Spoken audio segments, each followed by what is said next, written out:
This week we're going to talk about a new lens I picked up for my camera, talk a little bit about macro photography and photography in general for your reef tank, and a little update on what's going on with the lagoon. Let's get into it.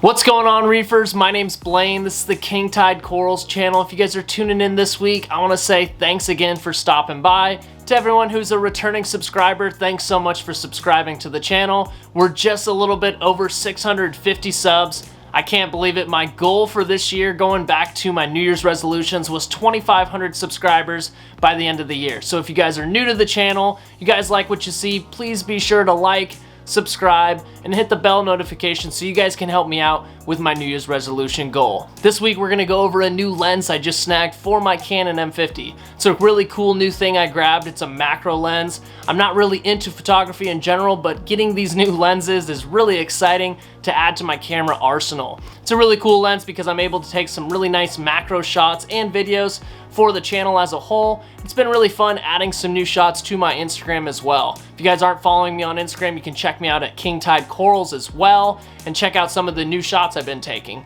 It's really fun. I'm going to be giving out a big shout out to a couple reefers because they've helped me out so much throughout this entire process of trying to learn how this camera thing works within the aquarium industry. Also, I'm going to be giving you guys a really well-needed update on the lagoon. There's a lot of changes in the tank and there's some things we need to address as well. So let's go ahead and get into this and check out what we got this week. So let's talk a little bit about the new camera lens I just picked up for my Canon M50. When I originally purchased this Canon M50, it was the vlogging kit, so it came with a 15 to 45 millimeter camera lens. It's just a basic camera lens, but it's perfect for what I do, for making videos and everything else for YouTube. As for taking good shots of the tank and macro shots in general, I wasn't able to get what I wanted out of the lens, so I decided to pull the trigger. Before I pulled the trigger though, I reached out to a couple of my friends on Instagram. Some of them are very well versed with cameras, and I wanted to get their opinion. So shout out to Tyler, aka Inland_Reef. I want to say thanks again to Nikki, who's Miss Mermaid here on Instagram, and also last but not least, Sean, who is Cristata Reef. They've helped out a ton in me deciding on what I wanted to grab for this lens and to be able to start playing around with macro photography. What I ended up deciding on a lens is this Canon lens right here. It's an EFM 28mm f3.5 Macro IS STM lens.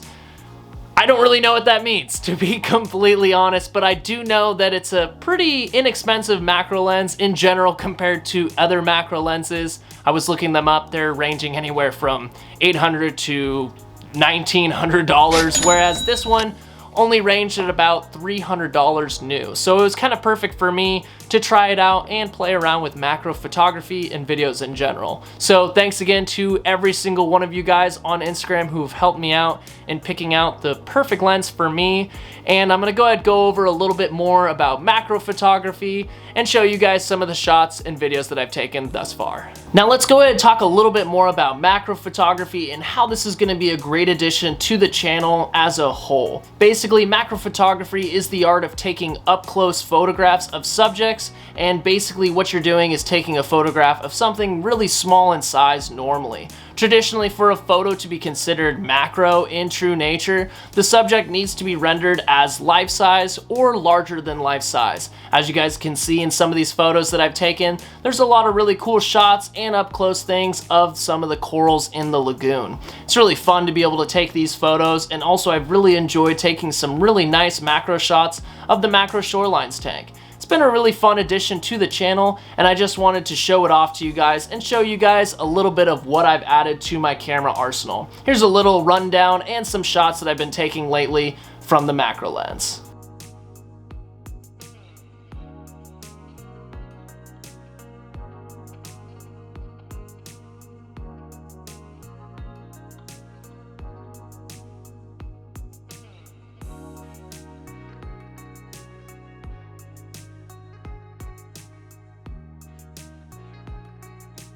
Alright reefers, let's go ahead and give you guys an update of what's been going on in the lagoon and all the changes and things that's been happening just lately here on the channel. But we'll go ahead and start off with the fish. I'm really happy to say that all of the fish are doing extremely well, and one in particular that I'm really happy to hear about is Lucky, the Hawaiian cleaner wrasse. He's by far my favorite fish in the system, and ever since the Hawaii ban had kind of kicked off, I was really eager to know that this fish was going to do well. You know, I didn't think I was going to be able to see another one of these fish for quite some time, so it was really nice to see that I got a really healthy specimen and one that's really enjoying the food that I'm providing to this tank. So really good news to hear that Lucky is doing so well in the system.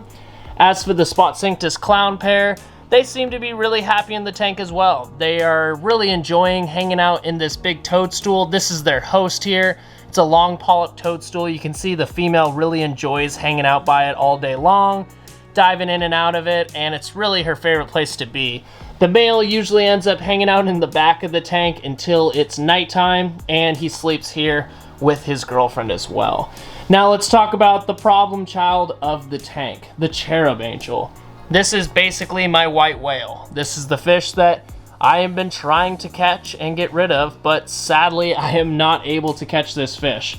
I'm gonna give you guys probably a video here in the future of my trials and tribulations of trying to catch this fish, but overall I've been unsuccessful. As you can see, the fish is still in the system. Ever since that it ate my NPS Gorgonian, it's kind of a fish that I've been wanting to get pulled out, and I'd rather supplement something with maybe a smaller goby pair, a bonded pair in general. I think it'd be really fun to have one in the system, and I just really like the idea of pulling that fish out to not worry about any more eating of corals. But overall, it seems as though the fish are doing really well in the tank and everything seems really happy. We'll go ahead and start talking about the corals now that have been added to the system since you guys have last seen.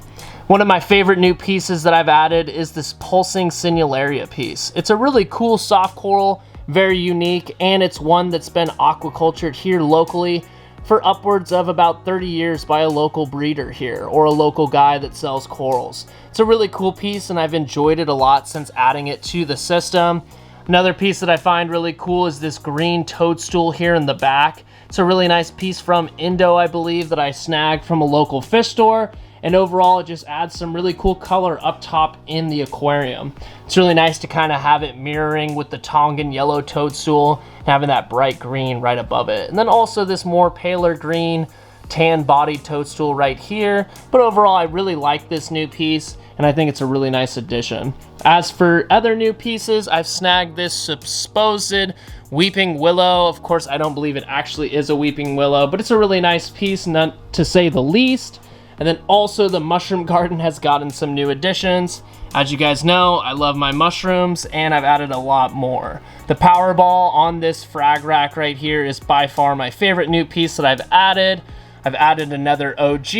There's been some other pieces, but I also grabbed this really nice big mushroom colony right here. This is a bunch of jawbreakers and a couple of eclectus pieces that's really nice as well. Inside this front box, I have a couple of other jawbreakers. There's a Paletti jawbreaker line. There's also a Candy Crush and some other jawbreakers that I've gotten from local people as well.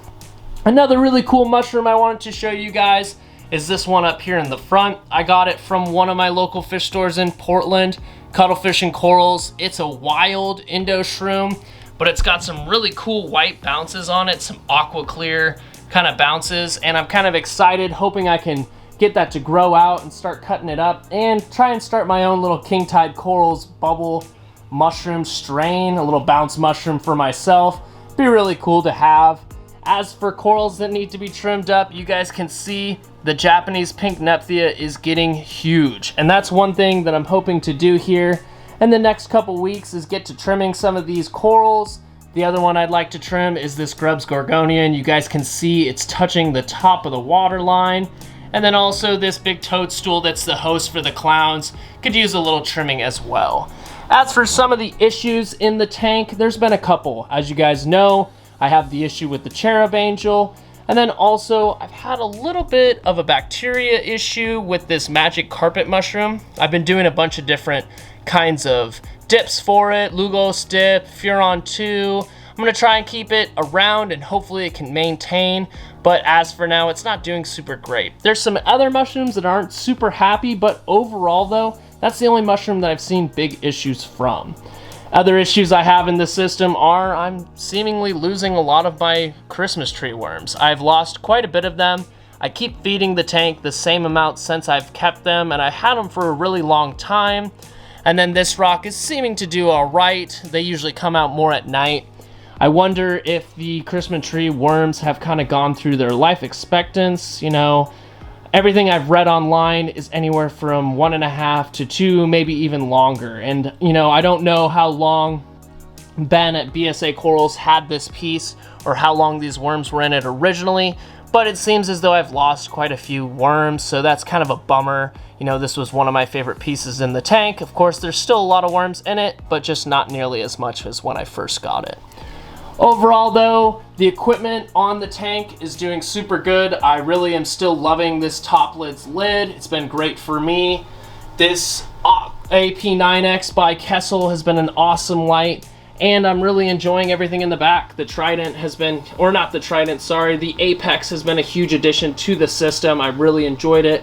The eShop's Nano Skimmer is always working its butt off, and just everything overall has been really great for this system.